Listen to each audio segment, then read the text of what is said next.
Friends, स्वागत है आपका अपना यूट्यूब चैनल एन के स्टडी स्टेज पर। यदि आप चैनल पर नए तो कृपया चैनल को सब्सक्राइब कर लीजिए और बेल आइकन को जरूर प्रेस कर दीजिए ताकि इस तरह की वीडियो का नोटिफिकेशन सबसे पहले आप तक पहुंचे। ठीक है दोस्तों, ताई आज हम लोग बात करेंगे CHSL का नोटिफिकेशन जारी कर दिया गया है। ठीक है, तो चलिए आज देख लेते हैं। तो देखिए, सबसे पहला हम दिखाते हैं कि आप जो SSC का जो नई वेबसाइट आया है उसका लिंक क्या है। तो यहाँ देखिए लिंक दिया ssc.gov.in, ये है इसका लिंक। ठीक है, इसमें सबसे पहले आपको OTR यानी कि वन टाइम रजिस्ट्रेशन करना होगा। ठीक है, चलिए अब देख लेते हैं CHSL का। तो देखिए, पहला है dates for submission of online application, मतलब 8/4/2024 से यह स्टार्ट हो चुकी है और 7/5/2024 का लास्ट डेट है। ठीक है, किसका है? Combined CHSL combined higher secondary 10+2 level 2024 की वैकेंसी है। ठीक है, इसके बाद है last date and time for receipt of online application का 7/5/2024 तक। Last date making payment online 8/5/2024 तक लास्ट फी पेमेंट कर सकते हैं। ठीक है, और जो इसका करेक्शन जो करने का डेट रहेगा वो विंडो कब ओपन रहेगा, SSC का जो वेबसाइट है कब ओपन रहेगा, तो ये रहेगा आपका 10 और 11 2 दिन रहने वाले। ठीक है, और कब रहेंगे? मई के मंथ में। ठीक है, अब देखिए इसका जो शेड्यूल ऑफ टीयर फर्स्ट जो एग्ज़ाम होगा वो CBT मोड पे होगा, कंप्यूटर बेस्ड रहेगा। ये जून या जुलाई 2024 में ये ले सकते हैं, संभावित डेट दिया गया। ठीक है, और टीयर 2 के लिए आपको क्या क्या है? टू बी नोटिफाइड लेटर, मतलब टीयर 1 का रिजल्ट आएगा, इसके बाद वो आपको टू बी नोटिफाइड लेटर कर देगा, मतलब कि आपको बाद में नोटिस जारी करके बता देगा कि इतनी तारीख को आपका CBT 2 का एग्ज़ाम होने वाला है। ठीक है, तो चलिए अब हम देख लेते हैं इसके जॉब के बारे में बात कर लेते हैं। तो देखिए, लोअर डिवीज़न क्लर्क LDC ये जो है, या जूनियर सेक्रेटरी असिस्टेंट JSA, ये पे लेवल 2 का जॉब है। ठीक है, अब देख लीजिए यहाँ डाटा एंट्री ऑपरेटर, ये है आपका पे लेवल 4 एंड पे लेवल 5 GEO। ठीक है, ये है ग्रेड पे, ये ग्रेड डाटा एंट्री ऑपरेटर में ग्रेड 1 आती है और 1 आता है। ठीक है, तो ये है लेवल 4 25,500 से लेकर 81,100 तक ये है। ठीक है, ये लेवल 4 वाली जॉब है। ठीक, चलिए अब आगे देख लेते हैं इसका। ठीक है, तो देखिए टोटल वैकेंसीज कितनी है। तो देखिए यहाँ लिखा है इसमें tentative vacancies there are approx 3712 vacancies है टोटल। ठीक है, अगले बार से ज़्यादा है दोस्तों, तो इसमें थोड़ा आप ध्यान से इस बार पढ़ाई कीजिए और बिल्कुल जॉब लीजिएगा आप लोग। ठीक है, तो चलिए अब हम देख लेते हैं कि इसका सिलेबस क्या क्या है, कैसे क्या अप्लाई करना है। तो ठीक है, एज लिमिट की बात करें तो एज एज ऑन 1/8/2024 तक आपका कितना होना चाहिए?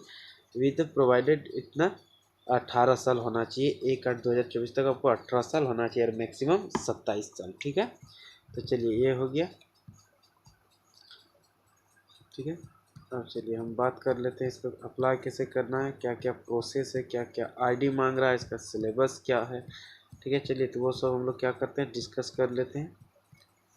ठीक है, देखिए अगर फ़ी की बात करें तो एप्लीकेशन फ़ी आपका कितना लग रहा है? फ़ी पेमेंट ऑफ RS 100 रुपीज़। ठीक है, 100 रुपीज़ आपका क्या लगने वाला है? फ़ी लगने वाला है।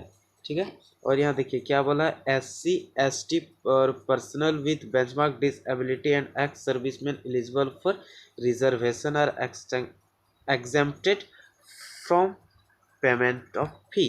ठीक है, इसमें मतलब आप लोगों को कुछ छूट मिलने वाली है। ठीक है, तो देखिए फ़ी कैन बी पेड हमेशा Bhim UPI net banking using visa master card Maestro या रुपए क्रेडिट कार्ड आदि से आप पेमेंट कर सकते हैं। ठीक है, online fee can be paid by candidate of 8/5/2024 तक आप क्या कर सकते हैं? फ़ी को पे कर सकते हैं। ठीक है, वो तो मैंने सारी चीज़ बता दी आपको ऊपर ही। तो हम चलिए ये देखिए, ये सबसे पहले आपका कि यहाँ से आपको सेंटर दिया हुआ एग्जामिनेशन सेंटर कि आपका कौन कौन से जोन में आप आते हैं। जैसे सेंट्रल जोन के लिए, सेंट्रल जोन में आता है बिहार एंड उत्तर प्रदेश, उनके लिए ये बिहार और उत्तर प्रदेश के इन शहरों में आपका सेंटर पड़ने वाली है। उसी तरह आप यहाँ से देख लीजिएगा तो ईस्टर्न रीजन में आते हैं Andaman and Nicobar island, Jharkhand, Orissa, Sikkim and West Bengal, और इन सब ईस्टर्न रीजन के इन शहरों में आपका पड़ने वाला है सेंटर। ठीक है, तो आप इनको विशेष ध्यान से आप देख लीजिएगा। ठीक है, सब इसमें है। चलिए अब हम देख लेते हैं। देखिए सबसे पहली चीज़ क्या होता है, जैसे जो scheme of tier first examination में आपका क्या क्या सिलेबस रहने वाली है। ठीक है, तो देखिए पार्ट 1 में रहेगा आपका इंग्लिश लैंग्वेज, जो बेसिक नॉलेज से रहेगा। टोटल नंबर ऑफ क्वेश्चन 25 रहेगा और मार्क्स कितना रहेगा? 50, यानी कि हर एक क्वेश्चन का आपको 2 मार्क्स मिलेगा। ठीक है, जो रीजनिंग से रहेगा आपका 25 question 50 marks. Quantitative aptitude math से रहेगा 25 question, total marks of 50। General aware से रहेगा 25 क्वेश्चन, टोटल मार्क्स 50। यानी कि इस तरह देखें तो टोटल नंबर ऑफ क्वेश्चन 100 रहेंगे और मार्क्स कितना रहने वाला आपका? तो टोटल नंबर ऑफ मार्क्स रहेगा 500 के 20 200। टोटल नंबर ऑफ मार्क्स रहेंगे 200, टोटल नंबर ऑफ क्वेश्चन रहने वाला है 100 और टाइम ड्यूरेशन जो रहेगा इसका 60 मिनट यानी कि 1 आवर रहने वाली है। ठीक है, अब देखिए इसको थोड़ा समझना। देखिए टीयर 2 जो एग्जामिनेशन होगा इसमें सेक्शन फर्स्ट के अंतर्गत आता है मॉड्यूल फर्स्ट और module 2 mathematical abilities and reasoning and general intelligence. इससे टोटल नंबर ऑफ क्वेश्चन है 30 दूना 60 और टोटल नंबर ऑफ क्वेश्चन कितना है 60 है। मार्क्स है एक क्वेश्चन का आपका टीयर 2 एग्जामिनेशन में एक क्वेश्चन का आपको 3 मार्क्स मिलता है। टोटल 60 क्वेश्चन 60 या 180 मार्क्स मिलेगा आपका सेक्शन फर्स्ट मॉड्यूल फर्स्ट और सेकेंड के लिए, और इसमें टाइम मिलेगा 1 आवर।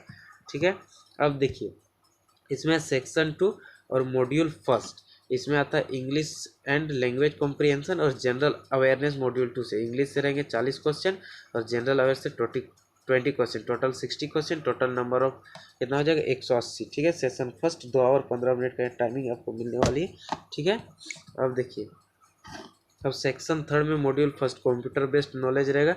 टोटल क्वेश्चन रहेगा 15 और मार्क्स रहेगा 3 मार्क्स के 15 या 45 मिनट। ठीक है, 15 मिनट से इसमें आपको टाइम मिलने वाली है और 20 minute for the candidates eligible, जो मतलब ये है क्या बोलते हैं इसको डिसेबिलिटी है उसके लिए थोड़ा ये मिलने वाली 20 मिनट। ठीक है, ये हो गया। अब सेशन 2 में सेक्शन थर्ड के लिए मॉड्यूल रहता है स्किल टेस्ट और टाइपिंग। ठीक है, तो देखिए टाइपिंग इसमें दिया हुआ है, ये है स्किल टेस्ट फॉर डीईओ के लिए। पार्ट बी में है स्किल टेस्ट फॉर डीईओ, यहाँ 15 मिनट इसमें दिया है, इसमें भी 15 मिनट्स आपको मिलने वाले हैं। ठीक है, और ये है पार्ट सी के लिए typing for LDC and JSA के लिए यहाँ 10 मिनट्स रहने वाले हैं।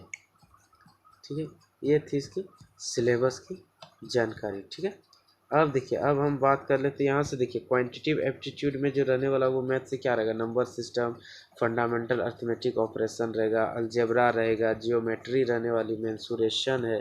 ठीक है, मतलब अर्थमेटिक और एडवांस आपको सब पढ़ना पड़ेगा। ट्रिग्नोमेट्री है, स्टैटिस्टिकल चार्ट्स है, ये सब आपको क्या पढ़ना है, पढ़ना ही होगा। ठीक है, चलिए आप तो इनको ध्यान से आप देख लीजिएगा, पीडीएफ हम डलवा देंगे। ठीक है, अब देखिए डेट ऑफ बर्थ के लिए आपको एक आईडी प्रूफ मांगा जाएगा। उस आईडी प्रूफ में आपको क्या क्या आईडी प्रूफ वैलिड रहेगा, आपका आधार कार्ड होना चाहिए या वोटर आईडी कार्ड होना चाहिए या ड्राइविंग लाइसेंस होना चाहिए या पैन कार्ड आपको मिलना होना चाहिए या पासपोर्ट होना चाहिए या आईडी कार्ड इश्यूड कोई स्कूल कॉलेज या यूनिवर्सिटी से आपको एक आईडी कार्ड इश्यू हुआ होना चाहिए। ठीक है, और जो एक्स सर्विसमैन है या गवर्नमेंट एम्प्लॉय है उसके लिए एम्प्लॉयर आईडी कार्ड होना चाहिए। ठीक है, उसी से आपको क्या होगा डेट ऑफ बर्थ आपका वैलिड क्या काउंट किया जाएगा। ठीक है, और any other photo wearing valid ID card issued by the central या स्टेट गवर्नमेंट के जरिए आपको इश्यूड क्या हुआ है वो लेके जाना पड़ेगा। ठीक है, तो ये थी महत्वपूर्ण जानकारियाँ।